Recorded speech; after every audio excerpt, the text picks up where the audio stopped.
Thank you for joining me for another reading through the New Testament. Today we are in John chapter 16, and I'm reading from the English Standard Version. Jesus said, "I have said all these things to you to keep you from falling away. They will put you out of the synagogues. Indeed, the hour is coming when whoever kills you will think he is offering service to God. And they will do these things because they have not known the Father nor me. But I have said these things to you, that when their hour comes, you may remember that I told them to you. I did not say these things to you from the beginning, because I was with you. But now I am going to him who sent me, and none of you asks me, 'Where are you going?' But because I have said these things to you, sorrow has filled your heart. Nevertheless, I tell you the truth. It is to your advantage that I go away, for if I do not go away, the Helper will not come to you. But if I go, I will send him to you. And when he comes, he will convict the world concerning sin and righteousness and judgment. Concerning sin, because they do not believe in me. Concerning righteousness, because I go to the Father, and you will see me no longer. Concerning judgment, because the ruler of this world is judged. I still have many things to say to you, but you cannot bear them now. When the Spirit of truth comes, he will guide you into all the truth, for he will not speak on his own authority, but whatever he hears, he will speak, and he will declare to you the things that are to come. He will glorify me, for he will take what is mine and declare it to you. All that the Father has is mine, therefore I said that he will take what is mine and declare it to you. A little while, and you will see me no longer, and again a little while, and you will see me." So some of his disciples said to one another, "What is this that he says to you, 'A little while, and you will not see me, and again a little while you will see me'? And because I am going to the Father?" So they were saying, "What does he mean by 'a little while'? We do not know what he is talking about." And Jesus knew that they wanted to ask him, so he said to them, "Is this what you are asking yourselves? What I meant by saying 'a little while, and you will not see me', and again a little while, and you will see me? Truly, truly, I say to you, you will weep and lament, but the world will rejoice. You will be sorrowful, but your sorrow will turn into joy. When a woman is giving birth, she has sorrow because her hour has come. But when she has delivered the baby, she no longer remembers the anguish for joy that a human being has been born into the world. So also you have sorrow now, but I will see you again, and your hearts will rejoice, and no one will take your joy from you.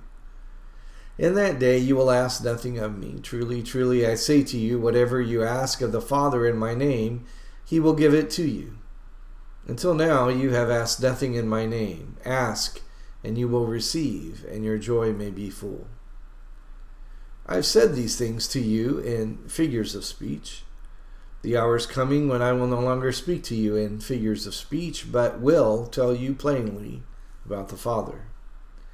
In that day you will ask in my name, and I do not say to you that I will ask the Father on your behalf, for the Father himself loves you, because you have loved me and have believed that I came from God.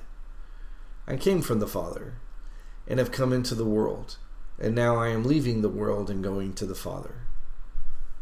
Jesus' disciples said, "Now you're speaking plainly and not using figurative speech. Now we know that you know all things and do not need anyone to question you. This is why we believe that you came from God." And Jesus answered them, "Do you now believe? Behold, the hour is coming, indeed it has come, when you will be scattered, each to his own home, and will leave me alone. Yet I am not alone, for the Father is with me. I have said these things to you, that in me you may have peace. In the world you will have tribulation. But take heart, I have overcome the world."